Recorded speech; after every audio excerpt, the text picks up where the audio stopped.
Greetings and welcome to the Prometheus Project podcast. I'm your host, Richard Bist. Thank you for joining me on this exploration of creativity. Before I get started on this episode, I want to extend an apology to everybody out there. I've been AWOL for about a month now. I've been sick. I got that nasty flu that's been going around, and then I ended up with a stupid head cold on top of it. So I'm not 100% yet, but I feel I'm recovered enough that I can continue podcasting. So bear with me. I apologize if my voice isn't quite 100%, but I'm going to do the best I can today. You know, I don't think anyone could argue that artists and creative types are an unusual bunch. What I mean is, we create, we build, we draw, we write, we even cook. We like to make something from nothing. Or more precisely, we imagine something and we try to make it real. We work for hours, days, weeks, even years to bring our visions to life in some shape or form. We struggle with it. We get mad, we get frustrated. Sometimes we even scrap what we've done and start over again. Eventually, however, we realize our project is finished, or as finished as it's going to be, and then we have to decide what to do with it. For writers like me, that means deciding how to publish. You know, back in the day, that meant mailing submissions. But it wasn't quite as easy as just popping a manuscript into an envelope and sticking a stamp on it and dropping it off at the post office. First, I had to find a magazine to submit my work to, and there were a lot of magazines back then. Luckily, Writer's Digest magazine printed a huge volume every year of all the magazines and book publishers, along with their genres, word count limits, names of editors, other pertinent details. The only problem was that they compiled this immense list over the course of a year, so that by the time it was published, quite a bit of the information was out of date. And, of course, it could get expensive having to keep a stock of envelopes and stamps on hand at all times. Then there was the waiting. Yeah, that was the worst part, especially since magazines didn't usually accept simultaneous submissions. So I'd send a story out and wait upwards of a year for a response. And even then, I didn't always get one. It was a frustrating game. Today, however, the process is streamlined. No more envelopes, no more stamps. Just log into a submission website and upload your document. Of course, there's still the waiting game, but it's much faster. There is, however, a downside. Because the submission process has gotten so much easier for writers, there are far more writers submitting their stories. That means far more competition for page space. Publishers are inundated with manuscripts, and the slush piles are dangerously tall and unsteady. Well, that last part probably isn't true since there's no longer any paper submissions, but you get my point. What this means, though, is that submitting your story or novel for consideration is like adding a drop of water to the ocean. You know it's been added, but it's immediately lost among all the other drops, and it's carried away by unseen currents.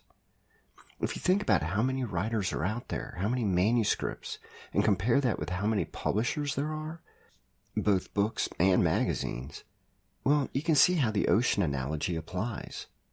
All we can do is cross our fingers and hope that our drops of water get noticed. Now, I'm not telling you all this to discourage you or scare you or make you feel insignificant. No, I just want to give you some perspective. If you're anything like me, you can get frustrated when you send one of your completed projects out into the world and then you have to wait to find out if anyone's going to publish it. It's perfectly natural to feel that way. You know, even after writing and submitting stories for over 25 years, I still feel this way when I'm waiting on a publisher to respond. That's your baby out there, all alone in that deep blue sea, bobbing back and forth, waiting for someone to notice it. Unfortunately, the only temporary cure is to work on something else in the hopes that that distracts you. Of course, if you find that route doesn't work for you, there's always the self-publishing path. Of course, many writers choose to go this way because they've either gotten frustrated with the waiting game or they simply want to avoid it. And self-publishing is an excellent alternative.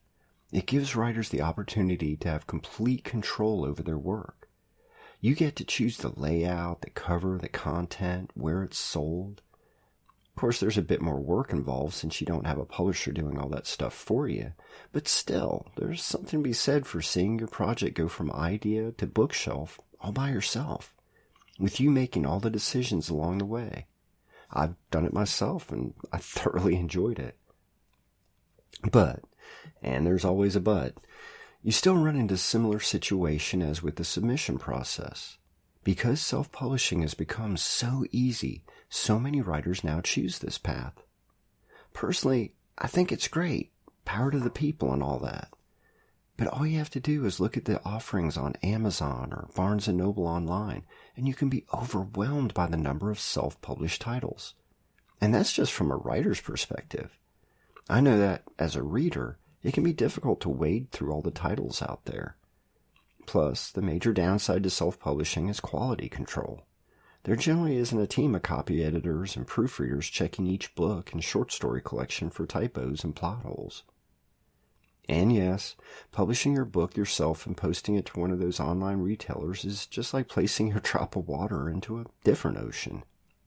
The problem here is that you don't have a marketing team or a subscriber base of regular readers to buy it. Professional publishing houses and magazines offer you a better chance of readers, sort of like having your book close to a shore where a large number of people are laying in the sun waiting for something to wash up so they can read it. With self-publishing, you're dropping your story into the deep water, far from shore, and hoping for a passing ship to find it. I know, it sounds depressing, doesn't it? Overwhelming. It's an immense ocean, so many stories floating by, writers who have been doing it for far longer or with more success than you. Trust me, I understand. I'm in the same boat. But the thing is, despite the odds, we still continue to write and set our stories adrift on the waves. Why is that? Are we gluttons for punishment? I don't think so. I think that we do it, regardless of the odds, because we have passion. We love to create. We love to tell stories. We have a need to do this. And it doesn't just apply to writing. All forms of art are in a similar situation. There are millions of painters out there, both traditional and digital. There are photographers, sculptors, musicians. Think about that for a moment, about how difficult it is for a musician to get their music heard. Years ago, they could send a tape to the local radio station and maybe get some airtime late at night, but still have the chance to be heard. Now, with formats like YouTube, there are millions of musicians posting their music.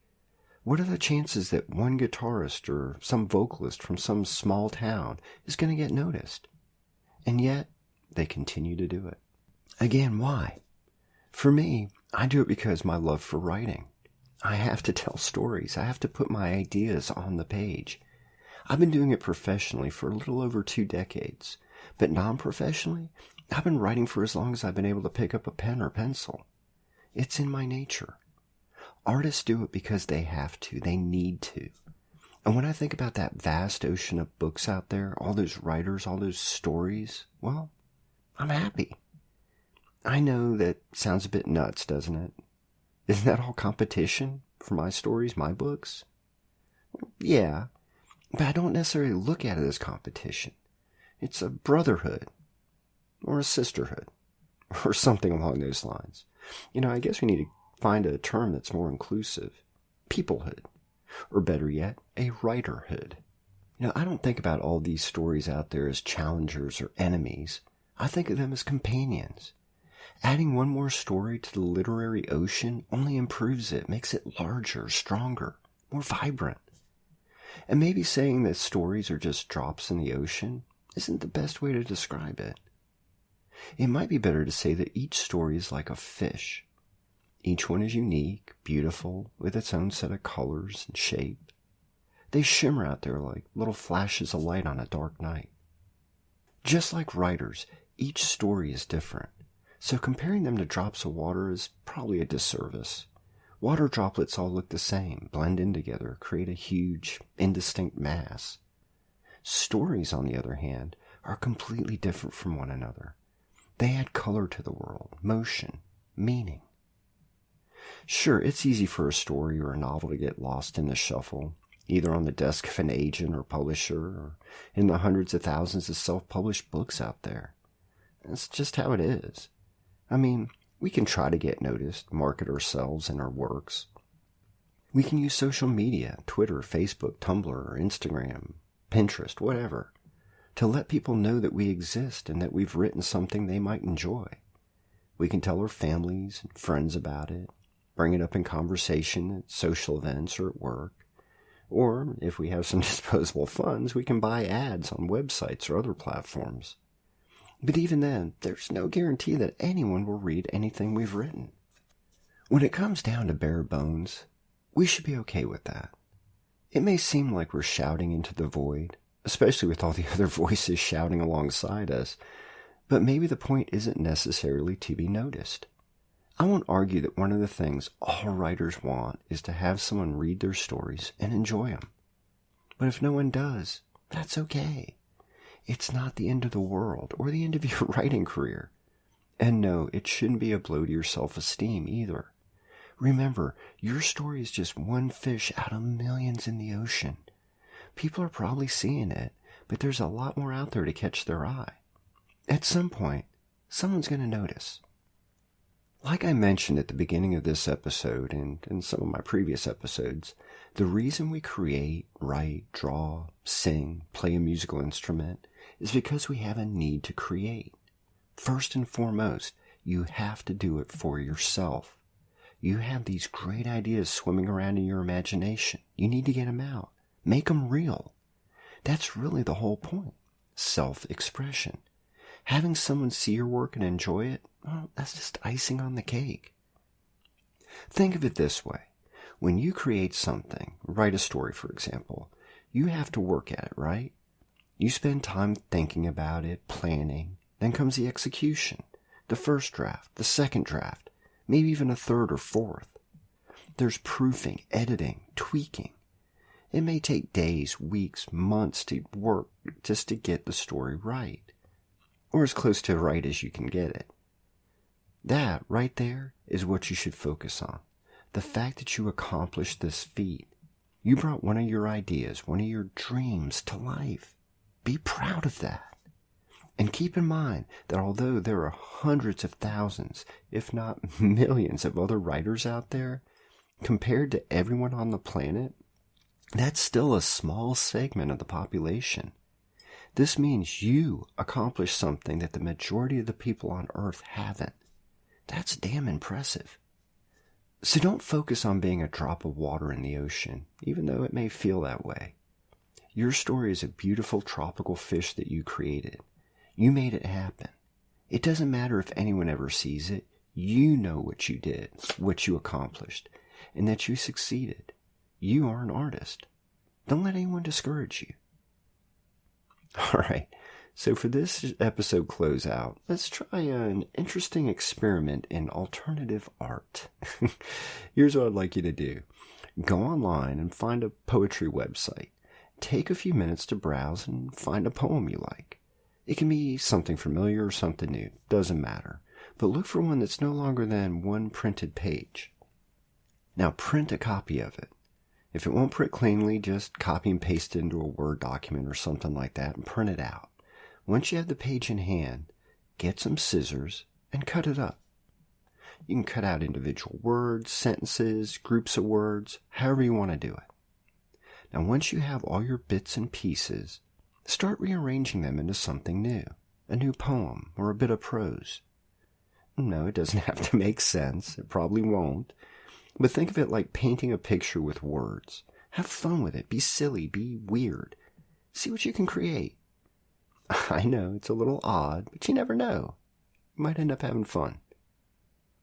All right, thank you for listening, and I hope you heard something useful. As always, I'd love to hear from you. You can reach me through the contact form on my website at richardbist.com. Or you can catch me on Twitter, Facebook, or Tumblr under my name, of course. Until next episode. Cheers.